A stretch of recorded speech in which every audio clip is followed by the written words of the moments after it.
Hey, so we've got a completed 8-foot garage door install on this used container right here. So I want to go over costs of the cost effectiveness of installing a garage door on a container versus buying an open side or side door container, and also the paint we use and how the door seals out on the bottom. So let's flip around and take a look. So the advantage of installing your own garage door on the side of a container is you can do this with a used container or a new, but you can only get a side door or open side container in new. So if you're going to do a customization such as a garage door or walk door, and you do that on a used container, you can knock about $1,500 off the price right away by going with a used container. In this case, the customer opted to put this garage door sort of in the middle. The walk door or the side doors, indoors are obviously at that end. A lot of times the customer opts to go down here. But side door, if you're coming in with equipment going left or right, depending on what they're doing with it, it really can make sense to put it anywhere. So if the cost of a 40-foot used is $3,000, the cost of a 40-foot new is $5,000. That's a $2 or $2,000 difference right off the bat. The 8-foot garage door install for us is about $1,500, but you can put it on the side.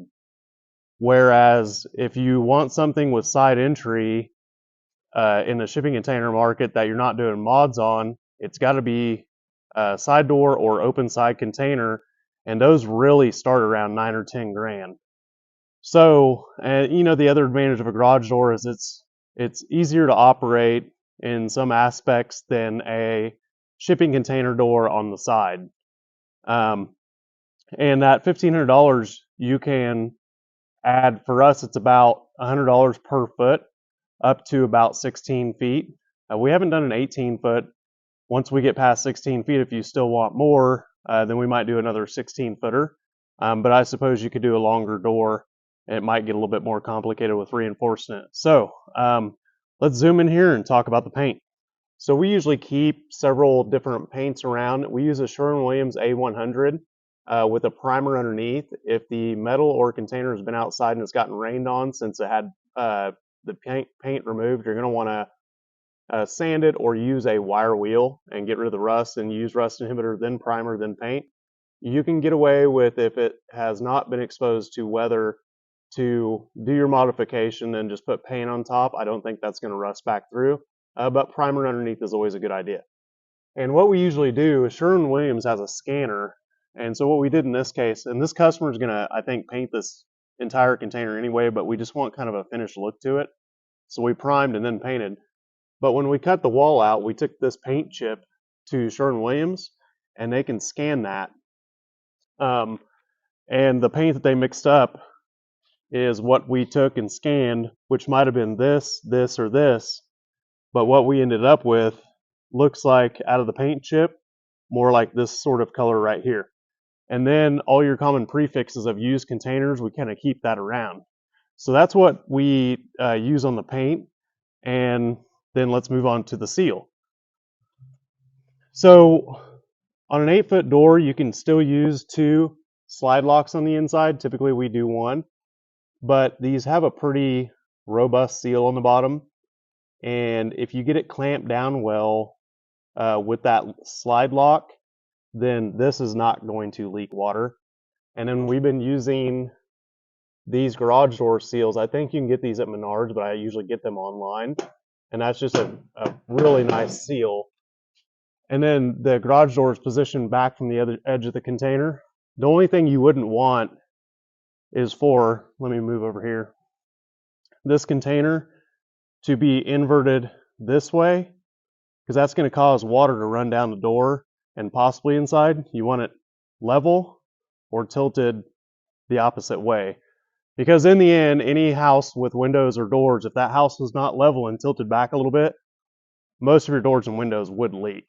Most of the seals on doors and windows are engineered to resist water, but that's in a level environment. So I'll go back to the cost a little bit and look at the inside of this door, and we'll wrap this up. So these are the slide locks I was talking about. You need to fit these to where this door bites down. pretty hard. On an 8-foot door, you can get away with just one. This is all pretty level. Once you go over maybe 12 feet, you're going to use 2 of these slide locks. And then some customers want a twist lock on the outside with a key.